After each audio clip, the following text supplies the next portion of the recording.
喺嚟緊嘅10月7號，有我哋第8屆立法會選舉嘅日子。我好想問一問咧，阿 Teresa、YK 同埋 Kerry， 點解呢個咁重要嘅日子，我哋要呼籲我哋保險從業員一齊出嚟投票呢？我喺呢度除咗自己以身作則之外，更加呼籲我哋每一位喺12月7號，我哋盡公民責任，一齊出嚟投票。OK， 香港係一個聚寶盤，好多人才同埋財富都聚喺度。我哋需要一個好嘅管治團隊，未來10年就係我哋嘅黃金時間。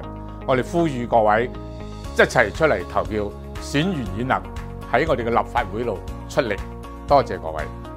Kerry， 其實我哋保險業界咧，同社會各界咧，好多時候都息息相關嘅。譬如醫療通脹啦，而家都係影響緊民生嘅。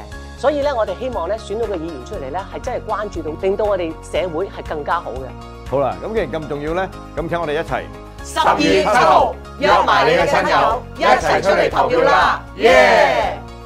保險支持立法會選舉，12月7號記得去投票。